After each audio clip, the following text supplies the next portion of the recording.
conqueror. And the people said, Amen. Please be seated.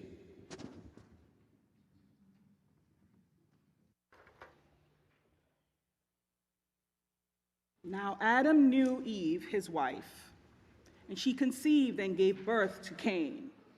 Then she said, I have produced a man with Yahweh's help. And again she gave birth to his brother Abel. Abel was keeper of flocks, and Cain worked the ground. After some time had passed, Cain brought some of the fruit of the ground as an offering to Yahweh. And Abel also brought some of the firstborn of his flock, the fat ones. And Yahweh looked with favor on Abel and on his offering, but he didn't look on Cain and his offering. This kindled fierce anger in Cain, and his face fell into a scowl. Then Yahweh said to Cain, Why are you burning with anger? And why is your face scowling? Isn't it true that if you do good what's good, you'll be lifted up? You'll be lifted up? But if you don't do what's good, sin is crouching at the door. Its desire is against you, and you must gain authority over it. And Cain spoke to his brother Abel. Then when they were in the field, Cain rose against Abel his brother and killed him. Then Yahweh said to Cain, Where is your brother Abel? And he replied, I don't know. Am I my brother's protector? But he responded, What have you done? The voice of your brother's blood is crying out to me from the ground. And now you are cursed by the ground that opened its mouth to receive your brother's blood from your hand.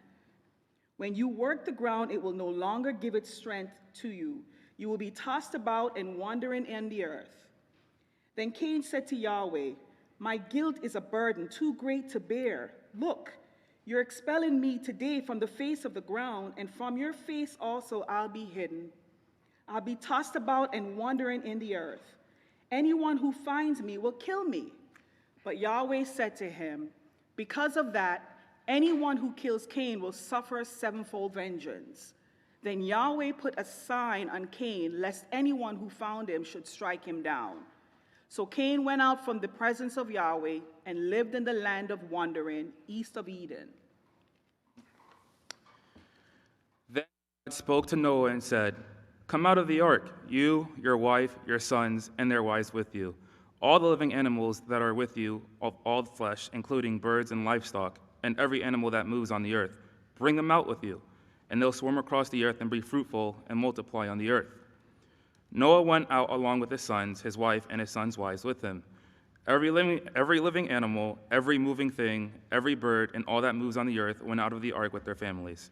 Noah built an altar to Yahweh. He then took some from all pure livestock and from all pure birds and brought offerings on the altar. And Yahweh perceived the soothing aroma and said in his heart, I'll never again curse the ground because of the human, since the inclination of the human's heart is evil from youth. I'll never again strike down everything that lives as I did.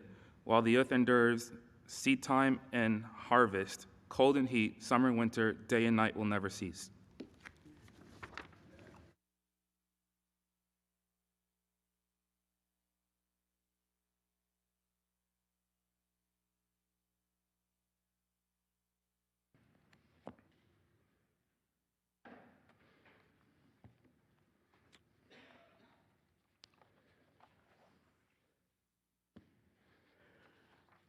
I hope that you'll look in your bulletin and you'll find a sheet that has at the top of it, Violence and Corruption Reign. Sounds like a good movie title, doesn't it?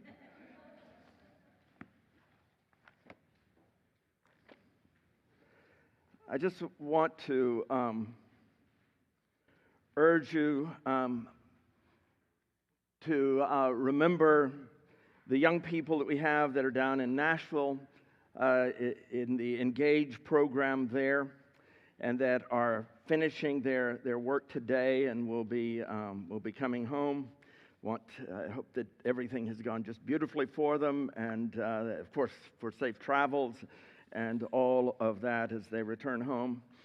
And pray for, especially also for Cynthia and Lynette as they're returning from Haiti, that none of the kind of travel problems that they've experienced while there will hit them in the process of returning home, because they are doing such a great work there.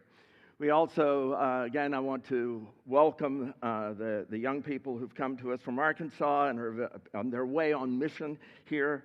I understand some of them don't yet know where they're going, so I'm not going to tell them because I know where they're going, but I don't want to tell them because it's a surprise. It's a kind of mission trip, as I understand, in which they discover what they're called to participate in, and that's a wonderful thing. It's a great kind of program. And also remember, just give a word of encouragement to those who are thinking about the young adult retreat. Go ahead and do it. Do it. Sign up and register for that. Sign up for the congregational retreat. That one I know a lot more about what's happening with it because I'm in conversation with Julie, and just doing wonderful work in preparation for our congregational retreat. So I just really want to encourage everybody to do that. Now we're in the midst of a study series in which we're looking at the first 11 chapters of Genesis, and this is a sermon about sin, as the title might indicate. Not that we haven't seen some issues about sin. We started, of course, as you have mentioned before in the series, we spent the first three talking about the first three chapters, a chapter per message, basically. There's a little variation there. Chapter 1 about the creation of the cosmos and so forth. Chapter 2, the creation of the human being and all that's involved in that. The human being, the animals, the male and female coming as the human is divided and so forth, knowing good and evil. Comes up then in the third chapter as we see that as the crisis of their service to God, and they end up in exile from the garden and the temptation and all of that. But it's one of the interesting things that, as we noted when we were talking about that third chapter, that in common parlance it's usually called the story of the fall. But the word fall does not occur there. It's thought of as the first sin, of course, but the word sin does not occur there in the third chapter about being in the Garden of Eden. And everybody knows that the snake is the devil, but the chapter never says that, never hints it. In fact, it says that it was a wild creature, that very clever wild creature that Yahweh God had made. And so these narratives, and it continues really all through the first 11 chapters, are narratives that are, in many ways, as we've talked about, like parables, that help us to look at certain elements about human existence in relationship to God and take things that we can all recognize, but take them in a little bit of a different, strange way, and often with unexpected elements in them, like all of a sudden there's a conversation between the woman and the snake in the garden without telling us that the snake is anything but a snake. And so we recognize in that we're dealing with a kind of reality that's different from the ordinary reality that we deal with. But we're all intelligent. We can understand the narrative and the story. And through the way in which it's done, and these narratives are so carefully told. I can't emphasize that enough. There is not a single word that is not intentional, that is out of place. And you cannot read them too carefully in all of it. And they teach us how to think, or a way to think. They challenge our thinking about who we are as human beings, what the world is like, what the challenges of thinking about our own moral choices are, and all of that. And so as we come sort of off the edge of those famous first three chapters, the first creation story, the creation of the human beings in chapter 2, beginning with verse 4, and then the story of the garden and the temptation in the garden and all of that.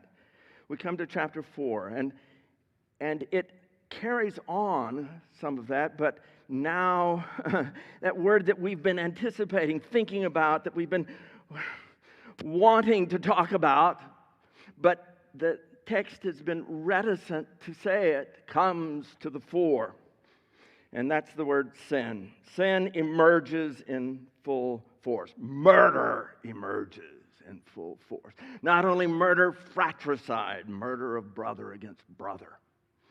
And it's for religious reasons, and it's breaking apart family. I mean, it is truly sin. And so we see all of that. But that begins as you read on through, and as I've said in the past, in this particular message, we're going to take a big block. We're going to focus on chapter 4 and another passage from chapter 8, but it's sort of trying to get a view of this big section of chapters 1 through 11 that runs from 4 through 9, really. And it sets up the preparation for the great change that happens when God calls Abraham. All through these first 11 chapters, the viewpoint is always of God with all of humanity, of the whole world. And that's the understanding that's there all the way through the Bible. Yahweh, the God of Israel, is not just Israel's God. He is the God, the only God, the Creator. And therefore, if He's the Creator, as Paul pointed out, as is pointed out by many, especially by Isaiah, if He's the Creator, He is the God not just of Israel, but of the whole world. And so as the Israelites went through so much, and as they thought of themselves as the people of God, they were the only worshipers of Yahweh. They had the temple of Yahweh. They were the ones that kept the temple going and all of that, and had the prophets and had the priests and all of it. But things just totally fell apart for them, morally, religiously. They end up with the northern 10 tribes being swept away into the Assyrian Empire, destroyed for their idolatry and their injustice and immorality. And then the southern tribes think that they've got it together, but it doesn't hold. Even though they do have some reformers and some good leaders, still it ends up with them going into exile. And it's in that time that the people realized that they had been approaching their whole faith wrong, that they really had to take this thing seriously. And they put down in writing these long-standing traditions that they had. And you start having references to these narratives, to the narrative of creation and so forth from that time on. And so it becomes something that helps them to understand where God's going. Why have things gone so amok for us? Why are we in exile? Is there any hope? And the story, of course, of the garden is the story of exile from the garden. And as you've read the story of Cain, we read it here this morning, as Melanie read it, it's exile from the ground. And we're going to see a lot more as we go along. And there is exile. But the reading that we did right at the beginning of the service, the call to worship, that from Revelation 22 is the coming back of everybody from exile. It's the vision of God having all His people. And ultimately, as it goes on in Revelation, you see this fantastic vision of a great city with its gates wide open and the nations flowing through, purified, healed, and the river of the water of life and the tree of life on both sides. Back to the garden, a garden that's now a city, but a garden nevertheless. And we see that there's a trajectory in all of this. And we're challenged to see, to read the narratives, to see where it goes. And as I hope you'll follow me with me, I'm sure you'll sort of follow with me along here, but interact with the text especially. Think about what's there in the text. That's what, not my interpretation of it, but look at the text themselves, because those are the things that are there that live. And you know, if I say something that's not there in the text, then, take it with a tablespoon of salt.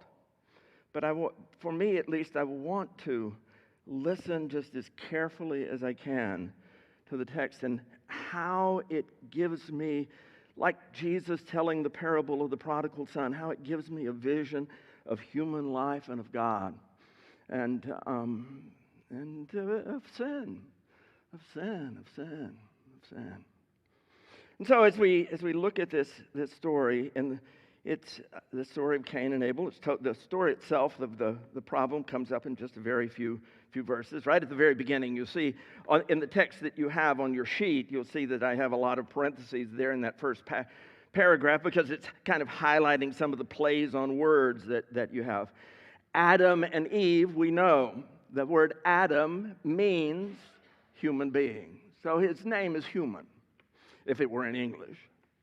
And Eve's name, it's not Eve. In Hebrew, it's Chava. Don't like that name very much. Chava is the name, though.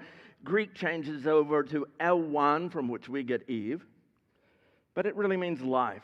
And so you have that first couple, human and life.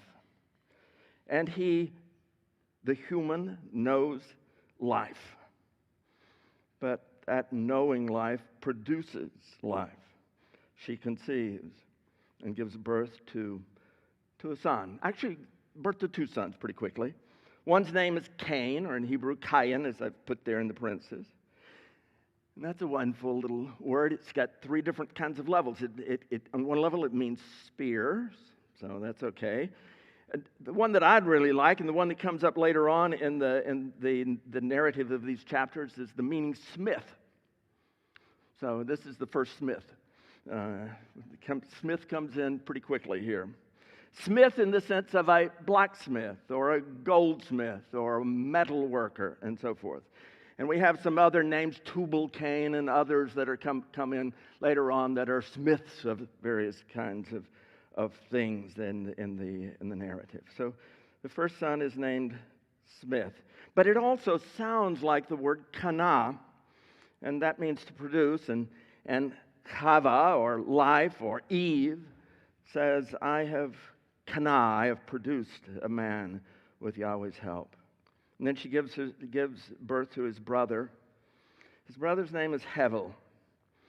And Hevel means vapor, fog.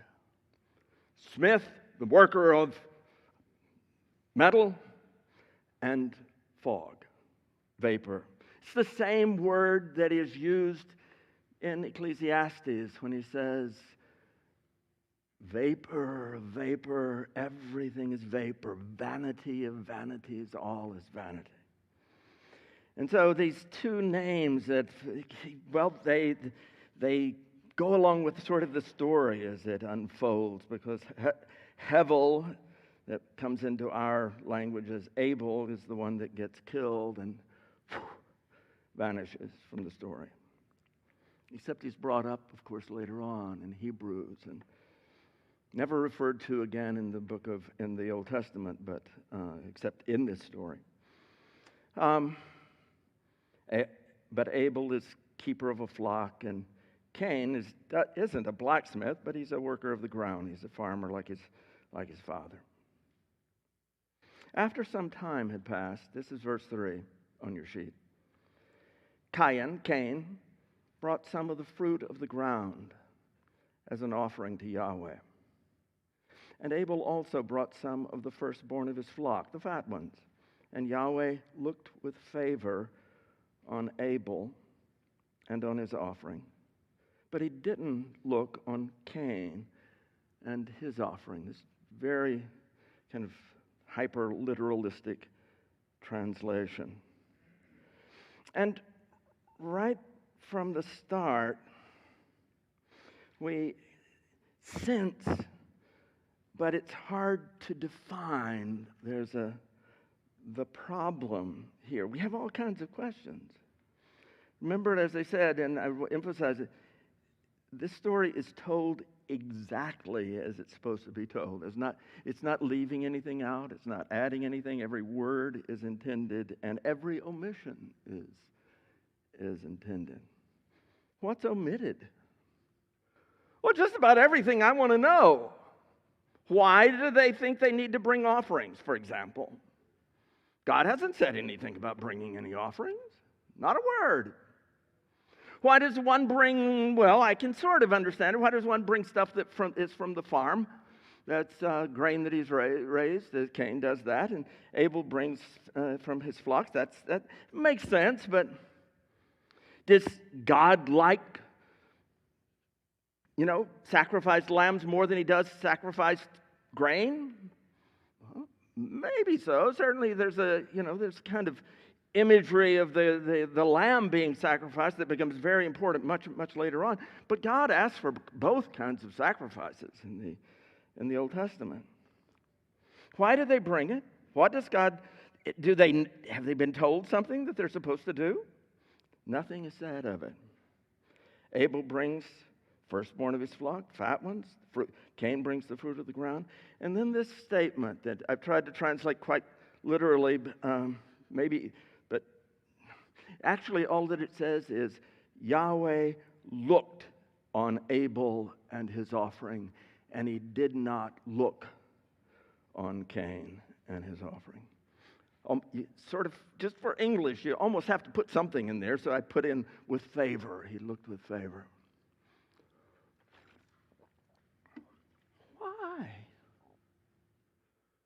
Why? Why did he look with favor on Abel's offering and not Cain's offering? It would have been so easy to say something, but Cain was proud when he brought it. Or that Abel was more devout in his piety when he brought it. Or something. But it doesn't. It just says Yahweh looked with favor on Abel and on his offering, but he didn't look on Cain and his offering.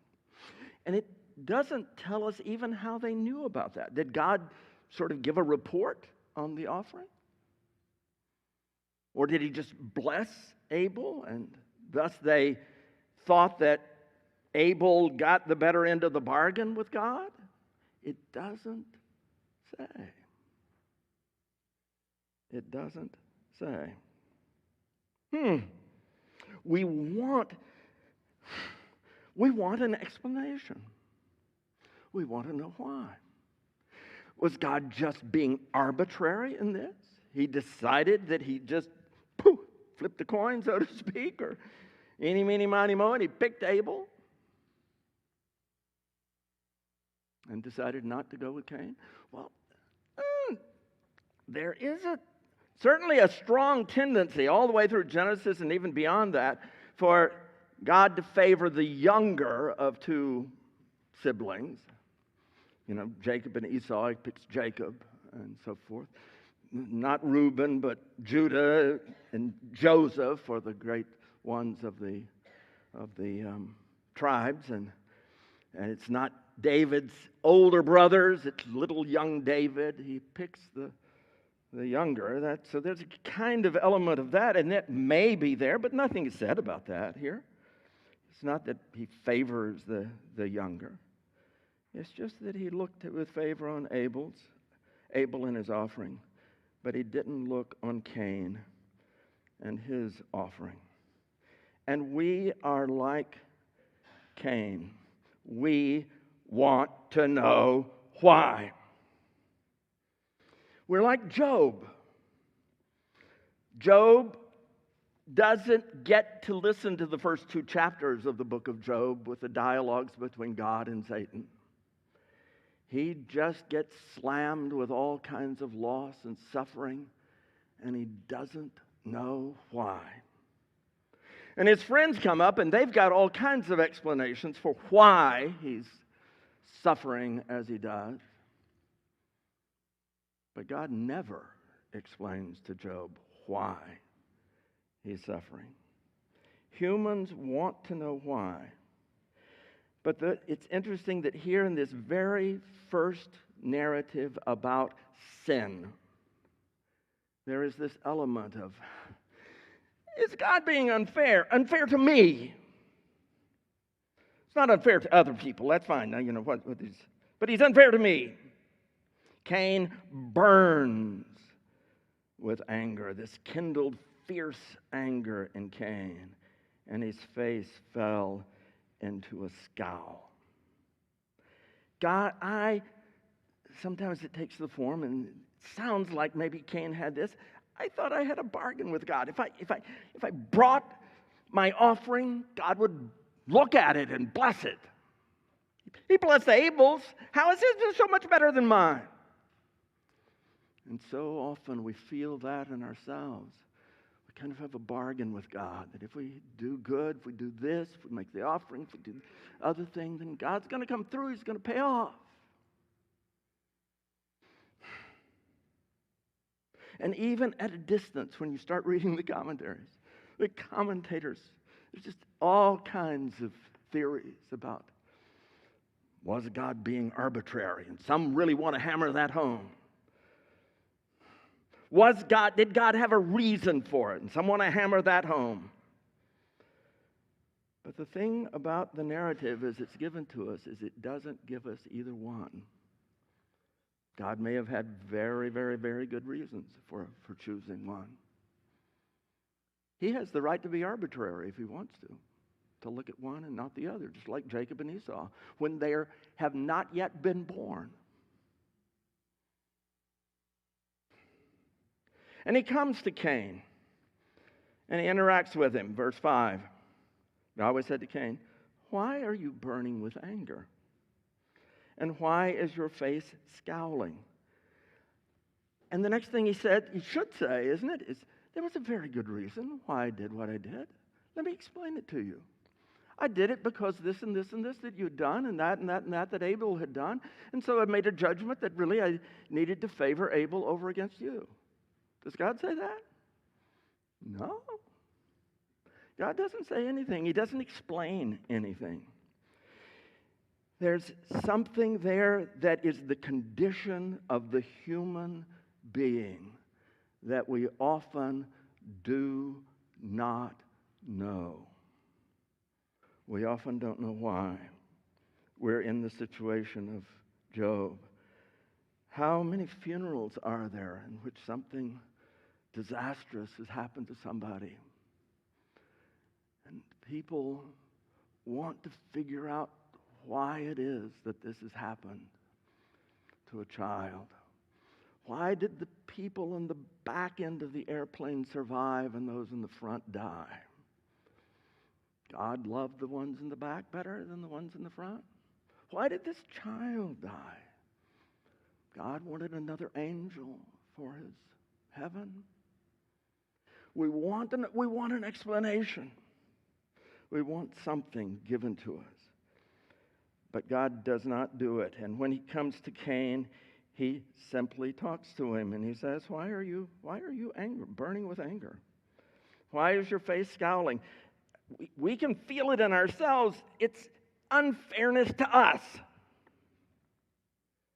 But all God does is says, look, the future is ahead of you.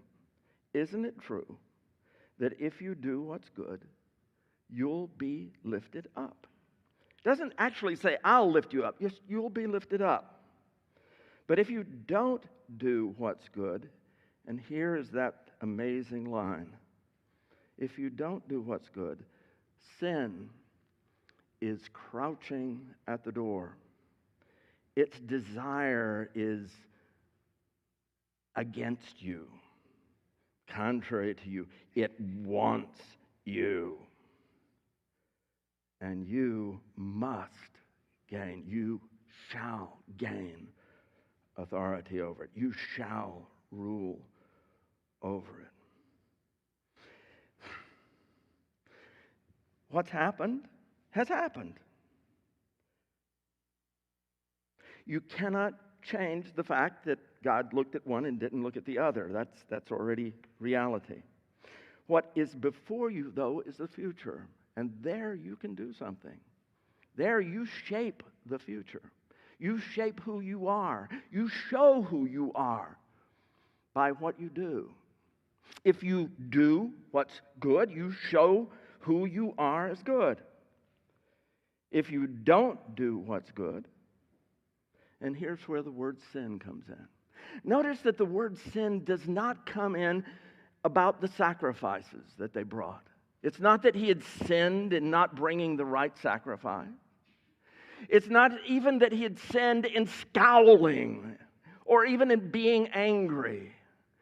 It's that his anger, his sense of unfairness to himself, and the anger about that, his desire to know and demand to know, and feeling that he's lost the bargain, or whatever it was, whatever combination of things one imagines within the story, whatever it is, that's the opening for sin. Sin is crouching like an animal. Crouching sort of doesn't tell us what animal it is, but you think about lions and tigers and bears, oh my. You think about things that are dangerous, that are crouching at the door. Its desire is against you. And you, I translated it must, but it's actually you shall, in the sense of the possibility is real. You can do this. You can rule over it. But it's a real conflict. And the more you are thinking of yourself and your own sense of injustice about it, the more you are vulnerable to that sin. Interesting. Paul later on in Romans, when he's talking about sin, I've included a verse here, a couple of verses from Romans 7 through 11 on the second side of your sheet, also personifies sin. Sin gets in there. It's a power. It's a living thing. Sin comes alive when I open the door to it. And so in this very first use of the word sin in the Bible, it has that sense of a living power that's threatening, but a power that is not unstoppable. Even Cain could gain authority over it, God says. But then the narrative, as it goes on, does not tell us that what Cain said to God, how he responded. It just lets us watch. Cain spoke to his brother Abel. Doesn't tell us what he said. Though some of the later versions, the Septuagint Greek translation says, he said to him, let's go out into the field. Maybe we should, but the Hebrew just lets us see what happens. They went out, and when they were in the field, they somehow got out in the field, and we see what happens. Cain rose against Abel, his brother, and killed him. Sin has pounced, attacked, whatever verb you want to put in there. The person, the human, has opened himself up to this breaking of the relationship between himself and his brother, this murder. And then the murder that kills his brother, destroys, for all we're told in Genesis, there are only the 4 of them on the face of the earth at this time, 4 human beings. So 1/4 of the human population. And destroyed the relationship that there should be between them. But then it's given its edge when God comes to him and says, where's your brother? And he says, I don't know. Am I my brother's protector? Greatest question ever. Am I my brother's keeper?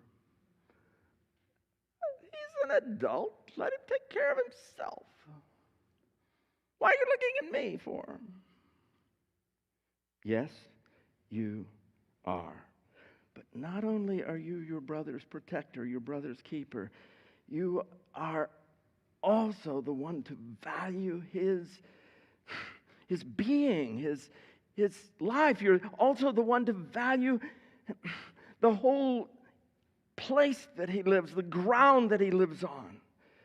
He's connected to the whole creation, and you have polluted the whole creation. And so God cries out, says to Cain, "The voice of your brother is crying out to me from the ground. And now you are cursed from the ground." The curse is coming from the ground that opened its mouth to receive your brother's blood from your hand. From now on, when you work the ground, it won't give you its strength. You'll be tossed about and wandering in the earth. And rightly so. Right? He's not getting as much as he deserves. If God said, if you eat the fruit of this tree, you're going to die, surely he's going to say, if you kill your brother, you're going to die. Right? It's only right. God should strike him down right this instant. But remember Matthew's communion meditation.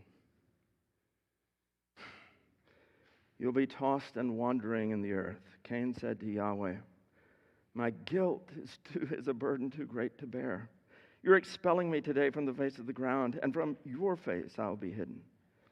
I'll be tossed about and wandering in the earth. In other words, it's like what we saw when Adam and Eve eat the fruit and they don't die that day.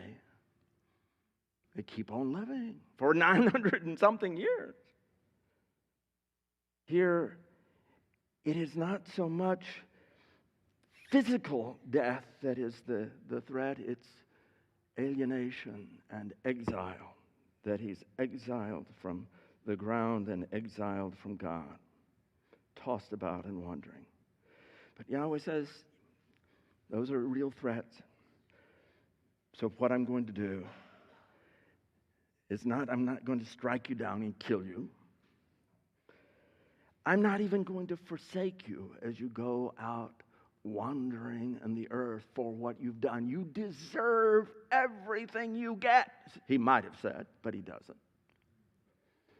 What he says, I'm going to put a sign on you that stops anybody from punishing you for murder.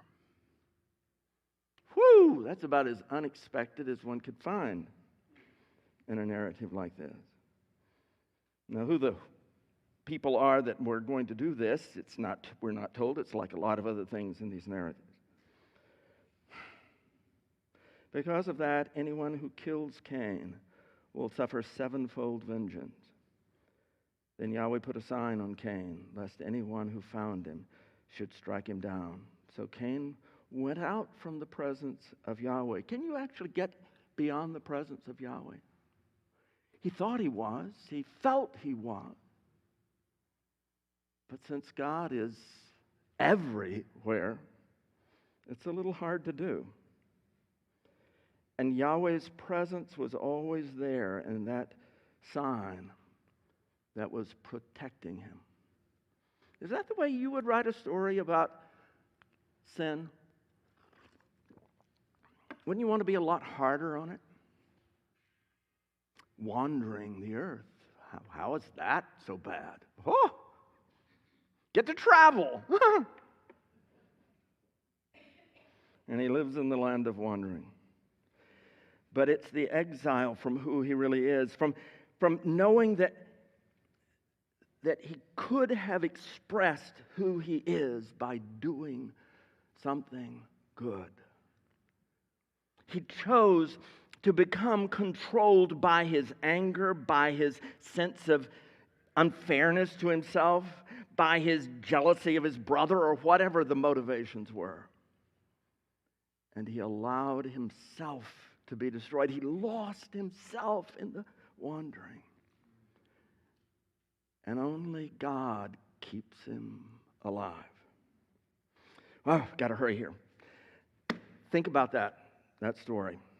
The big story in the middle of all of Genesis 1 through 11, the one that takes up the most chapters, is the story of the flood. And all of us have, if you've gone to church, you know the story of the flood and Noah and the flood and the ark and all of those things. You've sung songs about it from childhood and all of that. And so I've just picked a few verses right from sort of not quite the end of the story, the end of the flood, though, as they leave the ark. But between Cain and Abel and the breaking in of sin that we see in this kind of subtle, amazing way in the Cain and Abel story, and then the story as we get to it in the story of the flood and Noah and all of that, a lot has happened. We've had in the chapters 10 long generations, and when I say long, I mean long. These are people that live 900 and something years. So there's lots of things in the narrative that let us know that the world in that time is very different from our world. The one that is just a little kid when he dies is only 365 years old, and he doesn't actually die. God takes him from the earth. That's the famous Enoch. And so we have all of these things. We have the generations of Cain that are unfolded for 7 generations, and then the generations of Seth, who gets born to Adam and Chava, and so on. And a lot of the people, the generations of Seth, several of them seem to be interesting, good people. We're at least told that Enoch walked with God and so forth. The oldest of them is Methuselah, who lives 969 years. He dies in the year of the flood. I don't know whether he died just before the flood came or whether he died in the flood. He drowned in the flood. He's the only one that comes sort of really close to living 1,000 years, but the flood cuts it off. And so, but the thing that I want to focus on here is not all of those details, but it is where the whole situation of humanity is described as having come. And I just have included on the second side of your sheet from Genesis 6, verses 5 and 6, right at the beginning of the description of the flood, the sort of the motivation. Yahweh saw that the human's evil was great in the earth, and that every inclination of the thoughts of their heart was only evil all day long. And Yahweh regretted, amazing statement, regretted that he had made the human on the earth. And it grieved him to his heart. Then a few verses later, now the earth was corrupted before God, and the earth was filled with violence. For all flesh had corrupted their way upon the earth. And God said to Noah, an end for all flesh is before me, for the earth is filled with violence because of them. What do you do about sin? Things have gotten so bad. How would you treat it? How would you deal with it? Well, part of the way in which these stories unfold is they're wanting us to ask that question of ourselves. And a lot of times we'd come down pretty hard if we were in a situation like that. These people deserve what they get. It seems perfectly reasonable. Wipe sin off the face of the earth. Start over with something new. Start over with Noah and his 3 sons. Noah lived to 500 years before he had his first child. Boy, that's a long time. And his sons were 100 years old at the time of the flood. But start new with Noah. He walks with God like Enoch did.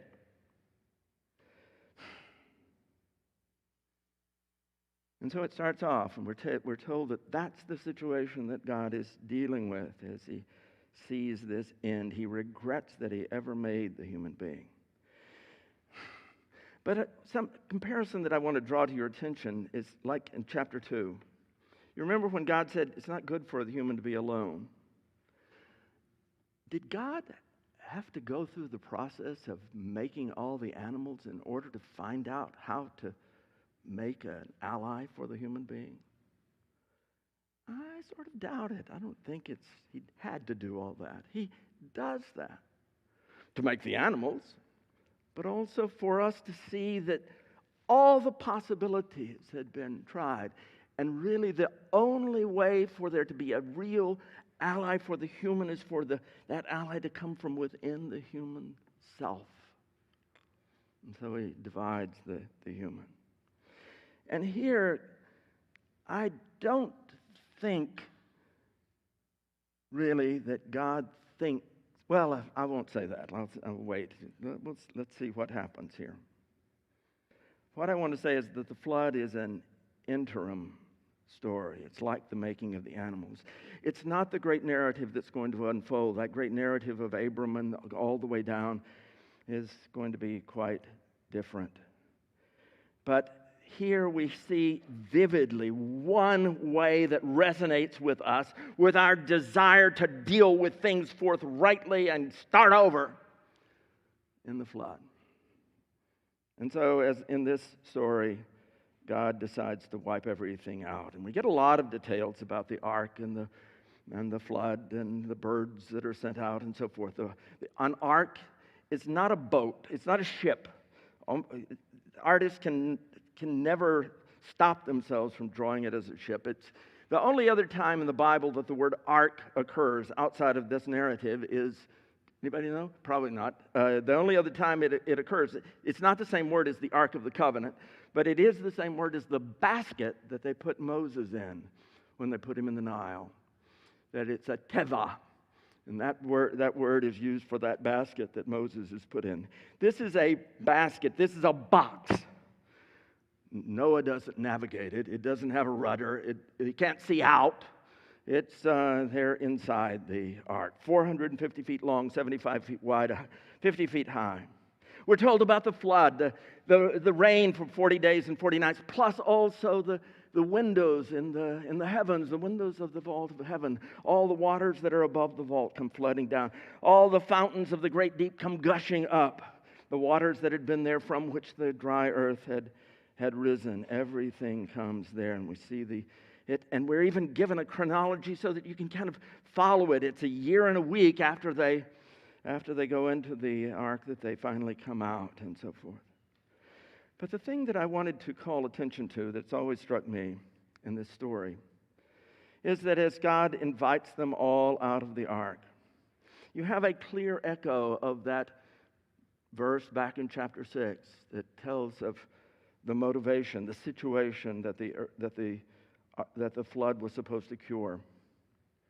And all of them come out, and Noah gets some of the clean animals and the birds and brings an offering. And God perceives this odor of the offering. And this is at the top of page 2. That's verse 21 of chapter 8 of Genesis. Yahweh perceived the soothing aroma, and Yahweh said in his heart, I'll never again curse the ground because of the human. The next line should be, since the problem's solved, right? Since I've got a righteous man that we're starting over with and everything's going to be good. Shouldn't it be? Isn't that what one expects? But what God actually says there is, since the inclination of the human's heart is evil from youth, I'm not going to do this ever again because it doesn't work. It doesn't work at all. Floods do not change human hearts. They don't turn human hearts from evil because the human heart has this sin crouching at the door that it empowers again and again. I'm going to have to stay with the earth, and I'm going to have to stay with the people, even though sin is part of who they are. And so there's going to be a story of wiping everything clean and starting over, much as it may feel satisfying in its forthright dealing with sin. It really doesn't do anything. It's going to take a lot longer story. I'm going to have to start with one person, Abram. We're going to have to go through a long journey with that. And then Moses, David, and the prophets, and Israel, and exile, and a Messiah. And ultimately, I'm going to get back to the whole world. When Noah comes out of the ark, he makes a nice sacrifice. Yahweh smells the smell. But what's the very next story? Do you remember what the next story is? Noah becomes a farmer. Actually, a vintner. He starts a vineyard, and he makes some wine. And the human weakness comes up, and he gets drunk. And out of that getting drunk, there comes this event of sort of shame, and the meanness of Noah comes right out. He curses not his son, who had done something that seems to have dishonored his father, but his son's son. He curses his grandson, Canaan, for doing it. Noah's a wonderful guy and a mean guy, an awful guy, like Abraham and David and others along the way. God shows that the corruption, the sin, the human heart is the key element of all of this. This is something that Jesus says as well in the Sermon on the Mount and so many other places. God chooses a long road rather than the fix. And God stays with us broken people. We're sinners. At any moment, God could plan a personal flood for me, for my sin. I bet he could for you too. Every one of us, in one way or another, deserves it. Though I think people treat me always unfairly. Because I have a strong sensitivity about fairness toward myself. But God stays with me and with you, and stays with us in our brokenness, and helps us to see it, and helps us to learn, and picks us up when we fall, and forgives, and challenges, and pulls us forward, and promises. That's the thing that happens in all of this, that God makes promises. He makes it, they're coming out of the flood. He promises about the earth, and he promises about the seed time and harvest and cold and heat and summer and winter and all of that. And he gives that rainbow in the sky. And all of it is so hopeful and so beautiful all around this broken, sinful human heart.